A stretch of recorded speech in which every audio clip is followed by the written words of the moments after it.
сайн бацхан та бүхэндээ даавка мэдчихэн. За ингээд даавка түнс болон DJ хөгжмийн сургуулийн төв та бүхэндээ хөгжмийн онлайн хичээлүүдийг дис таратагаар системтэйгээр маш их ойлгомжтойгоо тэгээ маш их царайлаг хүн та бүхэндээ зааж хүргэж байгаа шүү дагууллаа тоглосон. За ингээд хөгжмийн хичээлийнхаа хөгжмийн онлайн хичээлийн 2 дахь хэсэг рүү бүгдээрээ орцгоё. Тэгээ өмнөх хичээлээр бид нар бол нотны задраа гэж юу вэ? Нот одоо ямар хугацаанд яаж хишгэлдэг вэ? Энэ дүрснүүд нь ямар учиртай юм бэ гэдэг юмнуудыг сурсан бол өнөөдөр бүгдээрээ харин тэдгээр дүрснүүдийг хооронд нь яаж холбож дуурж болдог вэ? Болон хэмжээ гэж юу вэ гэдэг зүйлийг бүгдээрээ сурсаах болно. За ингээд та бүхэнд амжилт хүсье. За эхлээд та бүхэндээ хэмнэл буюу одоо ритм гэдэг зүйлийг заахаас өмнө бид нар заавал хэмжээ гэдэг зүйлийг багч гэсэн ойлгох хэрэгтэй болно. За тэгэхээр хэмжээ гэж юу вэ? За би энэ ч 4-ний 4 гэж тавьчихсан. Жоохон зарим удаа бичсэн бол уучлаарай. 4-ний 4 гэж тавьсан байгаа.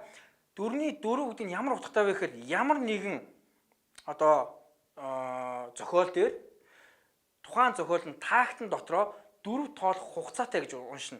За тэгэхээр энэ дээд талын 4, доод талын 4-ийг хоёр өөрөөр нэрлэдэг. За дээдлийн 4 юу хэлэхдээ вэ гэхээр тухайн таагтандаа хэд хүртэл тоолох вэ гэдгийг илтгэж байгаа. Доотлын 4 гэдэг нь тухайн таагтанд 4-т нот 4 удаа багтна гэдгийг илтгэж байгаа. За энийг бидээс хэмжээ болон хэмжээ гэсэн бүр тусдаа сэдв гаргаж ирэн дараа нь хүндрээд ирэхлээрээ тэгэхээр яг тэр сэдвүүдээр бүгд айгүй гой дэлгэрэнгүй үзнэ. За тэгэхээр одоо бүгдээр өнөөдөр юу гэж ойлгох вэ гэхээр 4-ний 4 гэдэг нь таагтан дотор 4 тоолох ёстой байна гэдээ ойлгоход болно. За тэгэхээр бид нар өмнөх хичээлээр юу үзсэн бэ гэхээр бүтэн нот, хагас нот, дөрөвт нот, 8-т нот гэж үзсэн. Тэгвэл хамгийн ихний бүтэн нот гэж юу байсан бэ? Бүтэн нот гэж нэг бөөрийн хэлбэрт над шиг хэлбэрт юм байсан. Энэ царайлаг нот байсан. За тэгэхээр бүтэн нот маань өөрөө бол 4 хүртэл тоолдог нот. За яаж тоолж ирсэн бэ гэхээр 1 И, 2 И, 3 И, 4 И буюу 4 тоолох хугацаанд бүтэн нот дуурна гэсэн үг. За тэгвэл үүнийг хэмжээ гэж нэрлсэн бол хэмжээ. Одоо size гэж нэрлэдэг.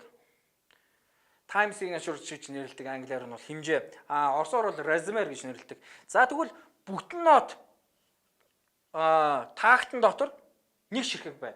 Гэхдээ бүтэн нот маань өөр хэд хүртэл тоолдог вэ гэхээр 4 хүртэл тоолдог нот. Тэгэхээр нэг ширхэг байж болно гэсэн үг. За тэгвэл би энэ чинь нэг юм босоо шугам татчихна. Энэ босоо шугамыг юу гэж нэрлэдэг вэ гэхээр энэ босоо шугамыг таагт гэж нэрлэдэг.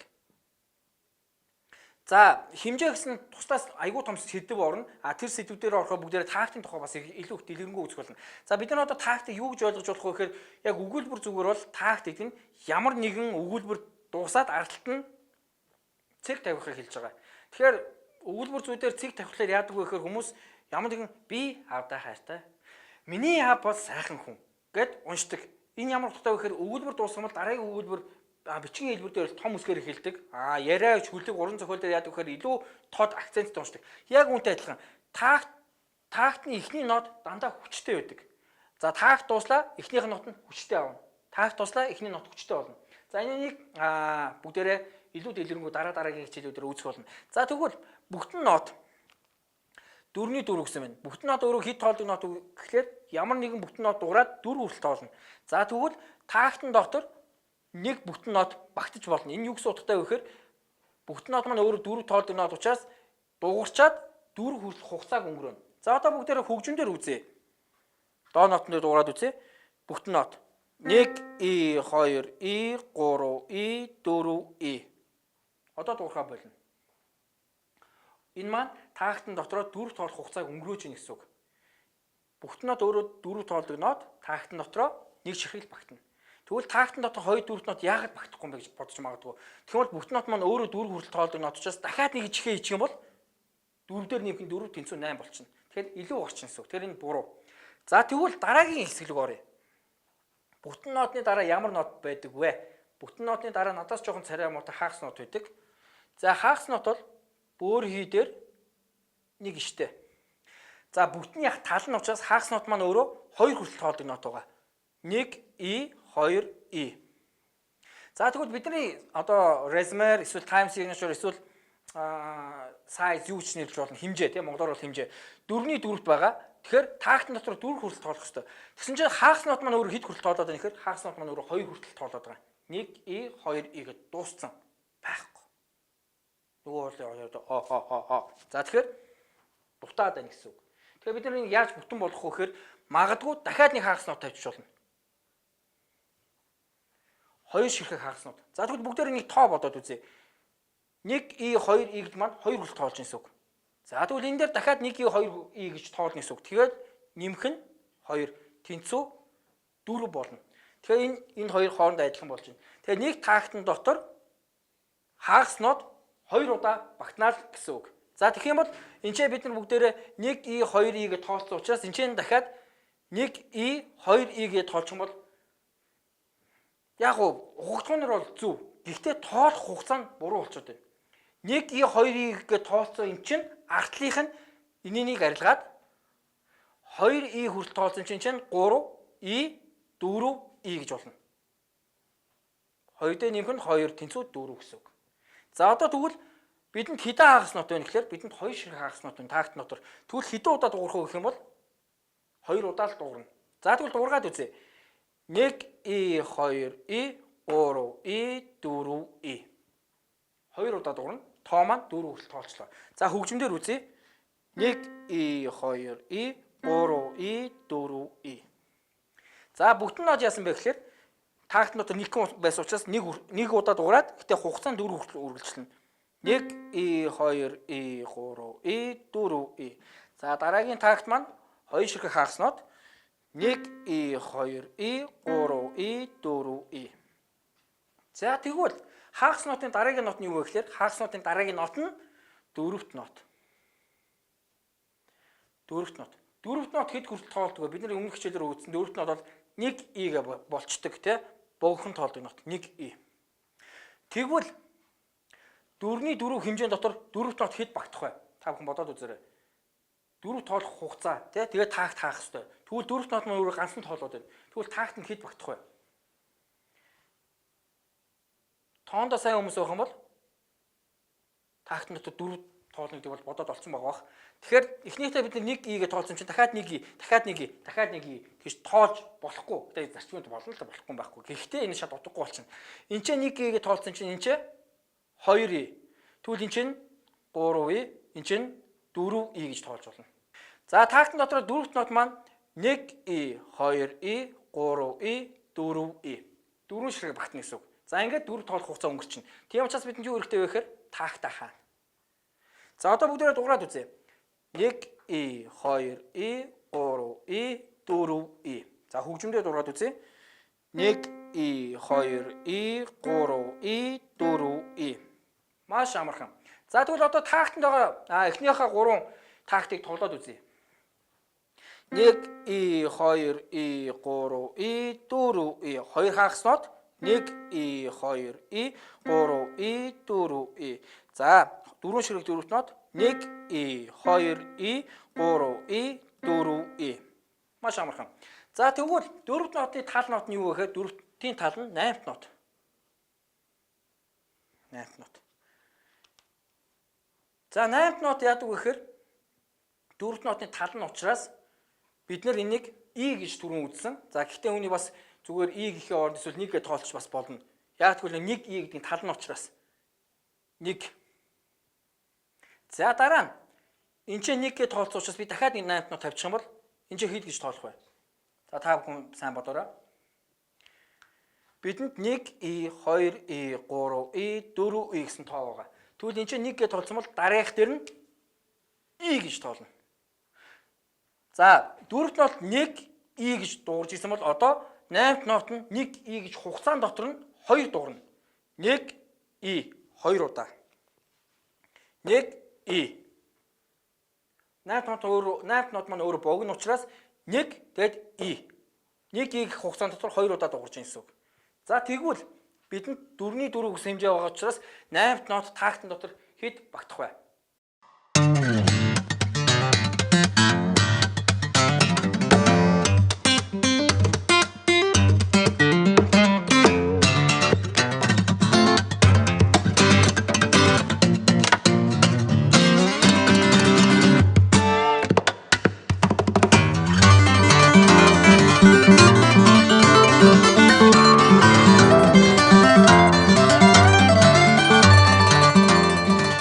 DGF гитар сургалтын төв бүх салбаруудаа шинэ өсөлтөд бүртгэж эхэллээ.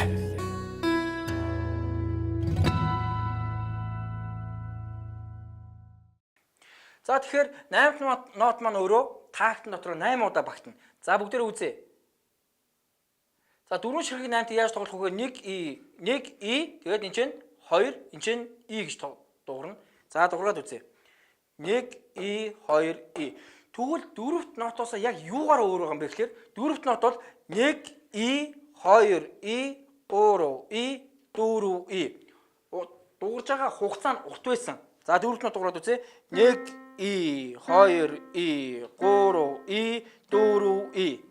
За тэгвэл 8-т нот яаж ийм гэхээр 1 гихтэн дуурайд E гихтэн дуурайд 2 гихтэн дуурайд E гихтэн дуурж байна. За тэгэхээр 1 E 2 E болж байна. За тэгвэл 1 E 2 E дотор 8-т нот 4 удаа дуурж байна. Тэгвэл тактн дотор хэд дуурах вэ гэхээр 8-т нот 8 удаа дуурах ёстой. За тэгэхээр амар олон ингээд 8-т нотууд ингээд цацагтаа бичээд байхад жоохон хэцүү байдаг. Байн цацаг бичээд ингээд бүгдээрээ айгүй олон нот бичих сурна шүү дээ. Тэгэхээр эднээсээ тийг цацагтаа бичихгүй товчлол бичих нь дээгүүр нэгэ холбочдөг. 1 E 2 E одоо энэ ч бол дөрвөн ширхэг 8-т нот байна гэж уншина. Цацаг зурхын орно дээгүүр нь 4-оор нь холбож болно, 2-оор нь холбож болно, 3-аар нь холбож болно, 8-аар нь 10-аар нь 20-оор нь 30-аар нь хэдээр нь ч болно хамаагүй бүгдийг холбож болно. За энэ чинь 2 E хүртэл тооцсон чинь энэ чинь 3, энэ чинь E, энэ чинь 4, энэ чинь E гэж тоолно. За тэгээд ингээд такт аачна. Тэгвэл 4 тоолох хугацаанд маань 8-т нот тактн дотроо 8 удаа багтдаг учраас үнийг 8-т нот. А 4-т нот тактн дотор 4 удаа багтдаг учраас 4-т нот гэж нэрлсэн. За тэгээд мэдээж бүтэн буюу хамгийн ихний одоо бүхэл гэсэн утгаараа бүтэн нот. За түүний тал байдаг учраас хагас нот. Тэгээд бүтэн нот маань тактн дотор 1 удаа багтдаг бол хагас нот нь тактн дотор 2 удаа багтана.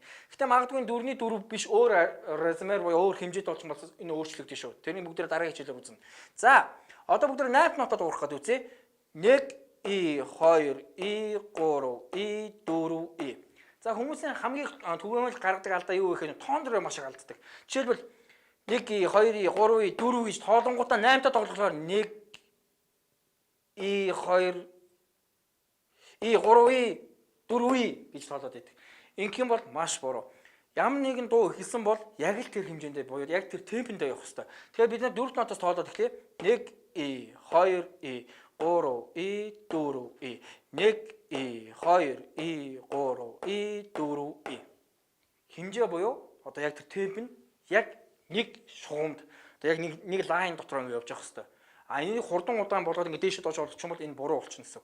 За одоо эхнээс нь бүгдийг тоолоод үзье. Та бүхэн маань алгаа ташаад яг надад зэрэг тоолоод алгаа ташаад яваарай. А би та бүхэн самбарлуугаа заагаад байв. За одоо бүгдээ цуг тоглохгүй үзье. Бүтэн нотоос эхлэе. 1 2 3 E 1 E 2 E 3 E 4 E 1 E 2 E 3 E 4 E 1 E 2 E 3 E 4 E 1 E 2 E 3 E 4 E. За бүгдээрээ 8-т нот, 4-т нот, хагас нот бүтэн нотуудыг тактн дотор яаж 4-ний 4-т багтаадаг вэ гэдэг бүгдээрээ сая үзлээ. Одоо тэгвэл хэмжээ буюу резюмерийг өөрчлөх юм бол бас яаж багтах вэ гэдэг үздэсгэе.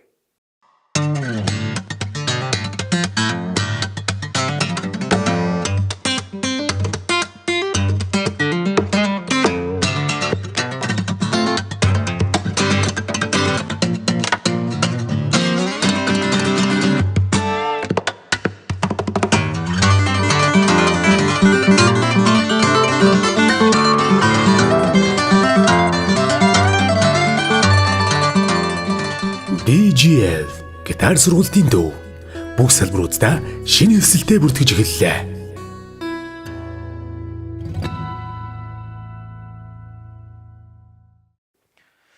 За тэгэхээр хэмжээний та бүхэндээ яг ялгааг нь тайлбарлаж өгье. Маш товчхон. За бүгдээрээ харцгаая. Би энэ ч за 4 ширхэг 4-т нот. За магадгүй энийг ихсгий. 1 2 3 4 5 6 7 8 9 10 11 12 ширхэг 4-т нотыг тавьчих. За гэхдээ үүн дээр хэмжээ байхгүй. Ямар нэгэн хэмжээ би урталтан тавиагүй. Ийм тохиолдолд бидээс энийг яаж тоглох вэ гэх юм бол сая бид нар яг 4-ний 4 багтаацсан учраас 4-ний 4 тоглож магадгүй. Гэхдээ зүгээр 1 E 2 E 3 E 4 E 5 E 6 E 7 E 8 E 9 E 10 E 11 E 12 E гэж тоолох болчиход байгаа. Тэгэхээр энэ бол буруу гэсэн үг. За тэгвэл дахиад би нэг юм үзье. 10 11 12. За би доотлон дахиад нэг юу хийе. За Бүгдээрээ эднээсээ тоглоод үзье. 3 ширхэг байгаа. 12-12-ороо. 1 2 3 4 5 6 7 8 9 10 11 12 магадгүй. Доотлон бас адилхан 1 2 3 4 5 6 7 8 9 10 11 12. Доотлон бас яг адилхан байгаа. Тэгвэл энэ олон адилхан имийг би яах гэж 3 удаа бичвэ гэхлээр бүгдээрээ нэг юм үзье. Би яг энэнийхээ урталт нь 4-ний 4-гээ тавьчихъя. 4-ний 4 гэж юу гэсэн утгатай үг вэ гэхээр таагтан дотор 4-т нот 4 удаа багтана. За ингэж ойлгох юм бол хүмүүс нөө бүтэн нот багтахгүй, хагас нот багтахгүй гэж ойлгож байгаа. Тэгэхээр хамгийн энгийнээр ойлгох юм бол таагтан дотроо 4 тоолох хугацаатай гэж ойлгочихно. За бид нар эхнийхдээ 1 ийг тоолцсон бол дараах нь 2 ийг гэж тооллоо. 3-ийг 4-ийг. Тэгэд таагтаа тавина. За 4 гიშгмээр таагтаа тавьчлаа. Тэгвэл дараад дахиад энэ таагт буюу өгүүлбэр дууссан учраас энэчнээс дахиад эхнээс тоолж эхэлнэ. 1-ийг, 2-ийг, 3-ийг, 4-ийг. Дахиад таагт. За энэчнээс дахиад 1-ийг, 2-ийг, 3-ийг, 4-ийг. За тэгвэл бүгдээ энийг тоглоод үзье. Эхнээс нь 1 2 3 4 1 2 3 4 1 2 3 4. Таагт байснараа яг юугаараа өөр байсан гэхээр сая таагтын эхний нот болон хүчтэй байгаа. Та бүхэн сонсороо.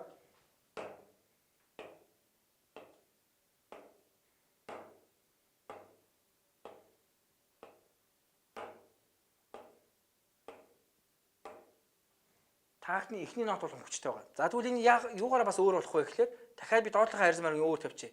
4-ний 3 гэж тавьчих. Энэ ямар утгатай вэ гэхээр 4-ний 4 маань 4 тоолоод таагт байсан бол 4-ний 3 нь 3 тоолоод таагтынхаа шугамыг тавина. 1 2 3. За энэ ч тавилаа. Дараах нь 1 2 3. За энэ ч тавилаа. Дараах нь 1 2 3 тавилаа. За одоо тоглоод үзье.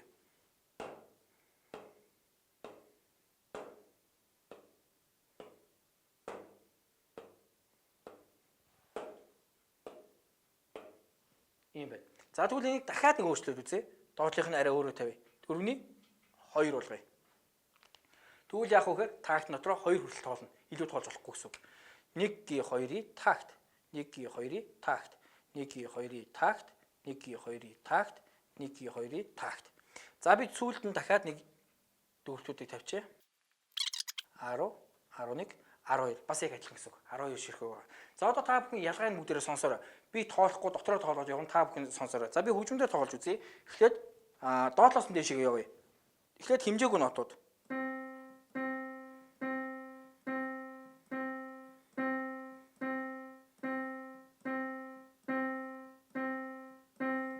Ямар ч таагт байхгүй. Энийг тоглолоо. За одоо би 4-ний 2 болгоё. Яг 12 ширхэг нот байгаа шүү. Яг адилхан 12 ширхэг нот.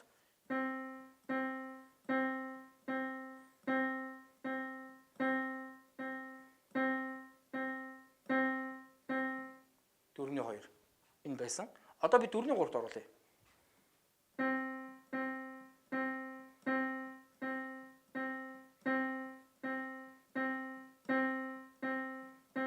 Ийм болж байна. За тэгвэл би 4-ний 4-т тоглоё.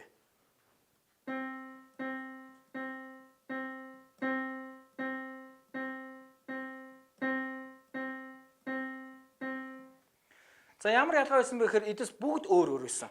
1 2 3 4 1 2 3 4 1 1 2 3 4. Нөгөө нотууд маань илүү их амттай болж эхэлнэ. Илүү их нюанстай болж эхэлнэ. Тэгээ хол ойр дуурж байгаа нь илүү их өөр болно. За одоо би жоохон хурдан тоглоё. 4-ний 4-өөс дээш доош нь оруулъя. 4-ний 4.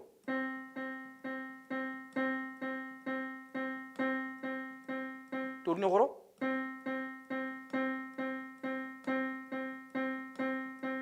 4-ний 2.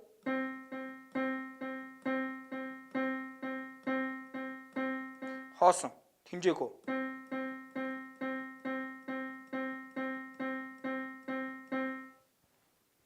Маш их ялгаатай байгааз. Тэгэхээр хэмжээ гэдэг зүйл бол хөгжмийн хамгийн том салшгүй хэсэг байдаг юм шүү. За ингээ бүгдээрээ нотуудаа бүтэн нот, хагас нот, дөрөвт нот, 8 нотуудаа ямар ч сан таагт нь оруулаад өнөөдөр тоглолцоорлаа. Дараагийн хичээлээрээ бүгдээрээ арай илүү ритм буюу хэмнэл үздэцгээе. За ингээ дараагийн хичээлээр уулзлаа. Түр бака.